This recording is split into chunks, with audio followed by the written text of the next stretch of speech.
मैं आपकी अनुमति से राष्ट्रीय राजधानी क्षेत्र दिल्ली सरकार से संबंधित भारत के नियंत्रक एवं महालेखा परीक्षक का दिल्ली में शराब के विनियम और आपूर्ति पर निष्पादन लेखा परीक्षा प्रतिवेदन वर्ष 2024 का प्रतिवेदन संख्या नंबर 1 की प्रतियां सदन पटल पर प्रस्तुत करती हूं।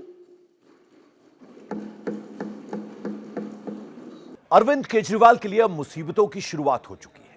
रेखा गुप्ता की अगुवाई वाली दिल्ली सरकार ने अरविंद केजरीवाल सरकार के समय की 14 पेंडिंग सीएजी रिपोर्ट्स में से एक रिपोर्ट दिल्ली विधानसभा में पेश कर दी, जिसमें अरविंद केजरीवाल सरकार पर गलत फैसले की वजह से अरबों रुपए के नुकसान का जिक्र है। इस रिपोर्ट में क्या क्या पॉइंटर्स हैं, ये जरा आपको समझा देते हैं। इसमें कहा गया है कि नॉन कंफर्मिंग एरियाज में शराब की दुकानें न खोलने से 941.53 करोड़ का घाटा हुआ और सिक्योरिटी डिपॉजिट सही से कलेक्ट न करने से 27 करोड़ रुपए का नुकसान हुआ। दिल्ली एक्साइज रूल्स का सरेआम उल्लंघन हुआ, जिसकी वजह से लिकर सप्लाई चेन में एक ही ग्रुप के लोगों को फायदा हुआ। केजरीवाल सरकार ने कहा कि क्वालिटी चेक के लिए वेयरहाउसेस में लैब्स बनाई जाएंगी, लेकिन कोई लैब नहीं बनी।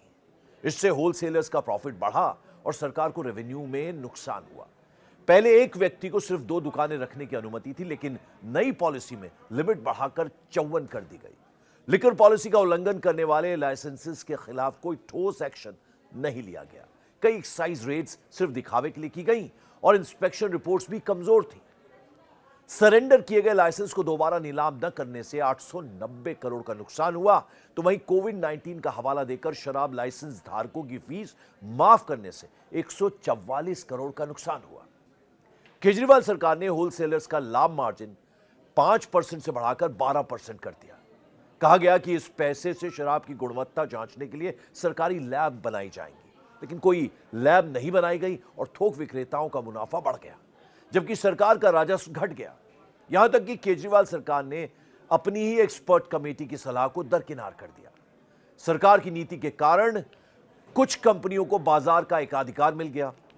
376 शराब ब्रांड में सिर्फ 25 ब्रांडों की 70% बिक्री हुई और पूरे शराब आपूर्ति के 71% पर सिर्फ 3 कंपनियों का नियंत्रण हो गया।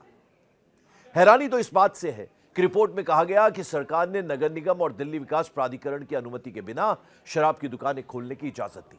बाद में एमसीडी ने 4 अवैध दुकानें सील कर दी, जिससे यह साबित हुआ कि सरकार ने नियमों का उल्लंघन किया। और सबसे बड़ी बात, कुछ शराब की जांच रिपोर्ट ऐसे लैब से आई जो राष्ट्रीय मान्यता प्राप्त नहीं थे। 51% विदेशी शराब की गुणवत्ता जांच रिकॉर्ड या तो पुराने थे या गायब थे। हानिकारक रसायनों जैसे मिथाइल अल्कोहल और भारी धातुओं की जांच नहीं की गई, जिससे लोगों की सेहत खतरे में पड़ सकती थी। यानी इस रिपोर्ट से कहा जा सकता है कि केजरीवाल सरकार की आबकारी पॉलिसी से शराब पीने वालों की जान से ही सौदा हो गया और पैसे के नाम पर जमकर धांधली हुई। हालांकि अभी और रिपोर्ट आना बाकी है, जिससे केजरीवाल की मुसीबतें और बढ़ने वाली हैं।